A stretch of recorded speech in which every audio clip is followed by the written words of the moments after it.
Right now, the market feels a lot like a thriller movie, doesn't it? Everyone's kind of sitting on the edge of their seat, just waiting for that big plot twist to drop. But here's a thought. What if the next big crash isn't some huge surprise ending? What if the gears are already turning, right now, just quietly in the background? So in this explainer, we're going to break down 3 specific global risks that are building up that pressure. Now, most people probably aren't even looking at these, but you can bet the smart money is paying very close attention. All right, let's dive into risk number 1. It all comes down to energy, or more specifically, the one thing that powers, well, pretty much everything: oil. Yeah, this really hits the nail on the head. Think about it. Oil isn't just some commodity. It's literally the lifeblood of the global economy. And its reach is it's incredible.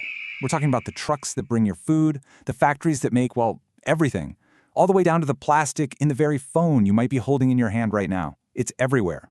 So here's the weak spot. A huge chunk of the world's oil has to squeeze through this one tiny, narrow shipping lane.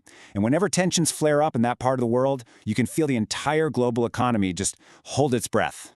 And that tension, it's like flicking the first domino in a very long line. It starts with a conflict that messes with the supply, right? Suddenly, prices shoot through the roof. That feeds inflation. And when inflation gets crazy, central banks have to step in and hike rates. And let me tell you, markets hate that. So what does that actually look like in real numbers? Well, we've seen this before. In past shocks, markets have tanked. Just picture it. Oil hits 150, maybe even $200 a barrel. Poof, airline profits are gone. Shipping costs go ballistic, and people just stop spending money. The whole system just grinds to a halt. Okay, let's pivot to our second risk. And this one's a little ironic, because it's tied to something that everybody is super excited about at the moment. Yep, artificial intelligence. It is the story in tech right now, no question. It feels like every single company, literally overnight, just slapped AI on their name. And this is so true, right? You've seen it. The hype is just off the charts. It's basically a meme at this point. But behind the joke, there's a really serious market dynamic at play.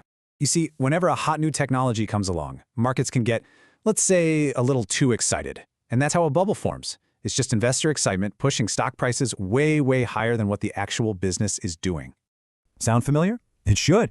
It's like we've got déjà vu because we've seen this movie before. The dot-com bubble? It had the exact same recipe. Insane investor hype, crazy valuations for companies making zero profit, and that classic story of this time it's different. Well, when reality finally set in, the crash was fast and it was brutal. Look, let me be clear. AI is a total game changer, for sure. But the risk we're talking about here isn't the tech itself, it's the valuation.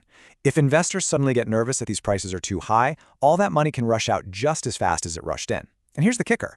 Big tech stocks are so massive in the major indexes that if they start to fall, they don't go down alone. They drag the whole market with them. Okay, that brings us to risk number 3. And this might be the most unpredictable of all, because it's built on the one thing that markets absolutely despise.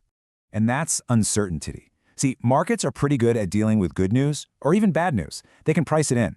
But what they cannot handle is the complete unknown. And that, my friends, is the heart and soul of geopolitical risk. I love this quote. It's perfect. It's not just your everyday, what's going to happen next uncertainty. No, this is uncertainty on steroids, the kind of thing that can flip the entire script overnight with absolutely zero warning. And these triggers, they can pop up anywhere. A surprise war, a new trade dispute, sudden sanctions, heck, even an election result can send billions of dollars sloshing around the globe in the blink of an eye, just causing chaos. And this just nails that feeling, doesn't it? You know what I'm talking about. Geopolitical stuff almost always happens out of the blue. Everything's fine one day, and the next, it's total panic. You wake up, you glance at your portfolio, it's a sea of red, and you just think, okay, what happened while I was sleeping? All right, so we've laid out these 3 big risks. But just knowing about them isn't enough. The really crucial part is understanding how they can all connect and what that actually means for you. See, the real danger here isn't just one of these things happening by itself. The scary part is when they start to pile on top of each other. Just imagine, some geopolitical event kicks off an oil shock. That spooks an already jittery, overvalued tech market. Boom, that's your perfect storm. And when a storm like that hits, the entire global market is basically out there walking on super thin ice. The whole system becomes fragile, and one little crack can spread across the entire surface in a heartbeat. But here's the most important thing to remember. In those moments of total fear, there are really only 2 ways to think. There's market panic, which is emotional. It only sees the danger, and it always sells at the absolute worst time. And then there's smart investing. That means staying calm analyzing the situation and actually looking for the opportunities inside the chaos, finding those great assets that are getting sold off unfairly and getting ready for the next move up. So, look, the real question isn't if the market will face risks. It always does, it always will. The only question that actually matters is this: when that thin ice finally does crack, will you be prepared?